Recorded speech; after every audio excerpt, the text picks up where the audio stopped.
Okay. Have you ever been just scrolling, mindlessly scrolling through your phone, expecting the same old stuff, and then something just stops you? Hmm. Not because it's like terrible news, but because it feels, I don't know, good, like a collective, finally kind of moment? Oh, totally. It's like the internet takes a quick break from being, well, the internet, and acts like a genuinely supportive friend for a second, Mhm. which is, let's be honest, pretty rare. Right. It's when you see someone who has been through it, like properly through the ringer, finally get something good, and everyone's just cheering them on. Yeah, quietly cheering. That exact feeling, that's what we're getting into today. We're looking at why Jennifer Aniston and Jim Curtis making things official, Instagram official, is actually way more than just celebrity gossip.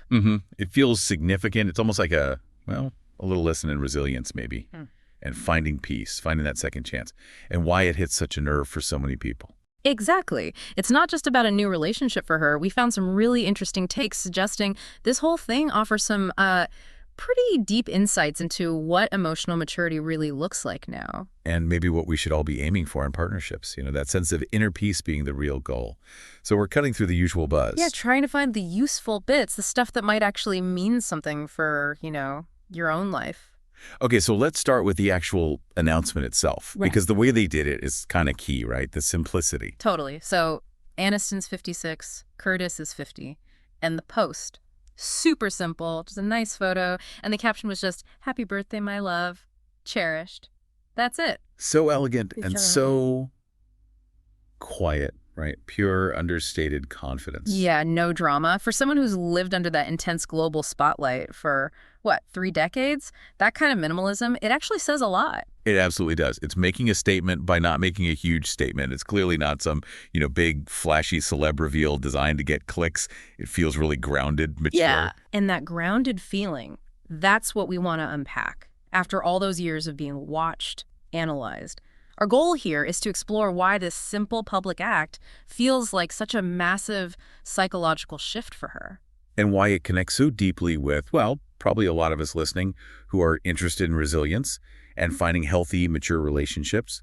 Let's get into it. Okay, so where do we start? The history. Yeah, I think you have to understand the backdrop to really get the weight of this moment.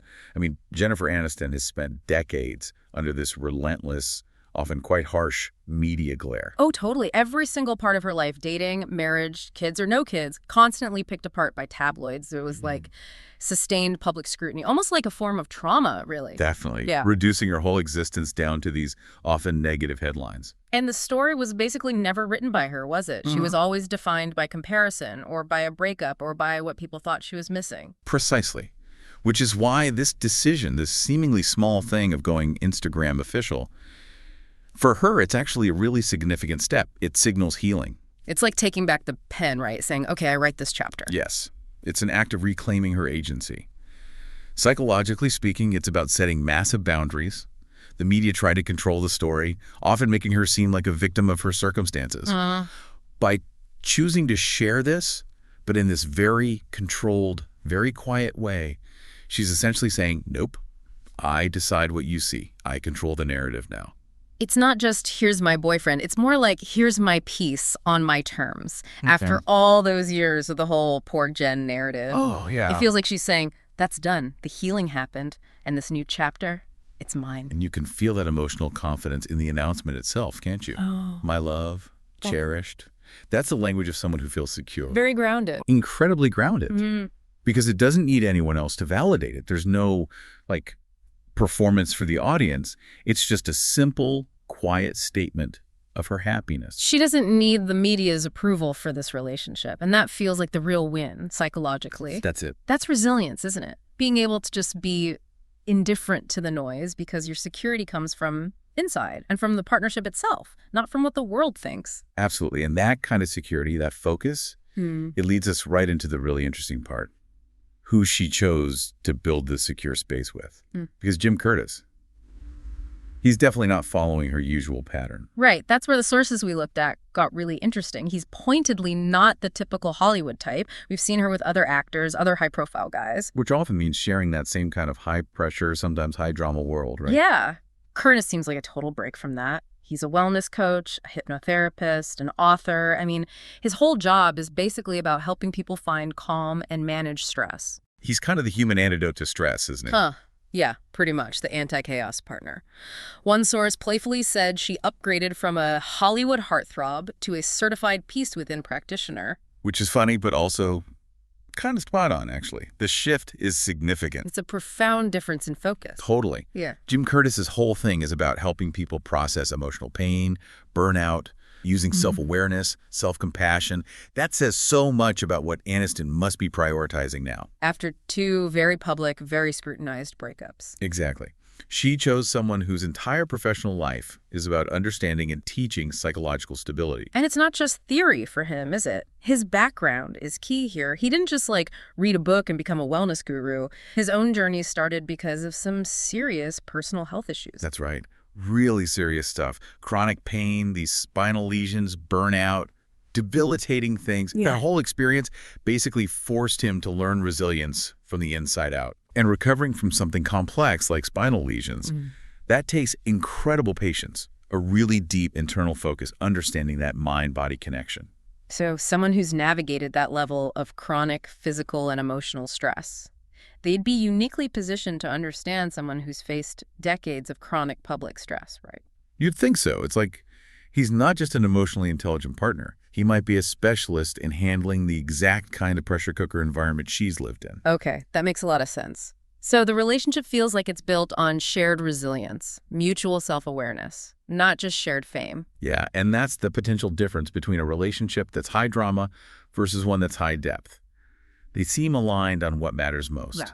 Inner peace. That shift from maybe seeking excitement to actively seeking calm, you can almost feel it in how this relationship is presented, quietly. When both people are committed to self-awareness, they tend to filter out the unnecessary drama, don't they? They value stability. That's why that emotional alignment, that congruence, feels so, well, sexy in a mature way. It signals safety. It changes what you look for, doesn't it? Completely. As you get older, maybe more secure in yourself, you start realizing self-care isn't selfish. It's actually essential for a healthy relationship. You're not searching for someone to complete you. You're looking for someone who's already done their own work. Exactly. Someone who's whole on their own. Yeah. Okay, let's shift gears slightly. Section 3.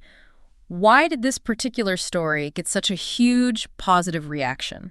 It seems to tap into something really fundamental about hope, especially around finding love again, maybe later in life. Oh, definitely.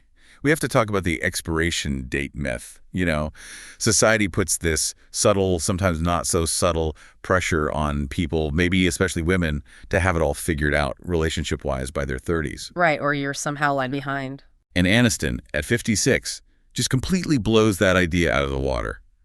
She's living proof that happiness, love, it doesn't follow some set timeline. And the nuance here is important, too. Some of the stuff we read about Jim Curtis's own advice on dating later in life was really good. He basically argues it's not harder to find love later. It's just different. You approach it with a whole different mindset. Yeah, like with clear boundaries, more confident. More authenticity. You know who you are. You know what you won't tolerate.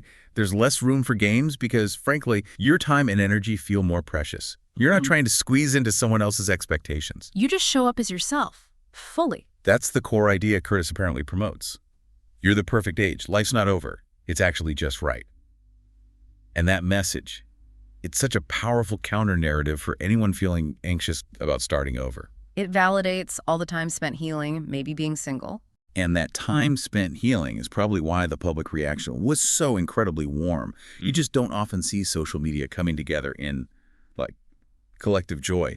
But the comments were apparently full of this heating energy, as one source put it. People really felt she deserved this piece, didn't they, after everything she went through so publicly? Yeah. It's like her journey resonates with people's own private struggles. You know, healing after loss, the fear of ending up alone, just searching for some stability. Seeing a public figure find that kind of calm, grounded happiness, it gives people concrete hope. It makes the long, sometimes really difficult process of emotional growth feel normal, validated. Absolutely. For anyone who's been single for a while, maybe doing the internal work, therapy, reflection, building their own stability, this story kind of says, yeah, that effort, it matters. It leads somewhere good. It shows that the internal work can actually result in healthier relationships down the line. safer ones. It provides that feeling of a cozy blanket, like you said. But it's not just luck. It feels earned.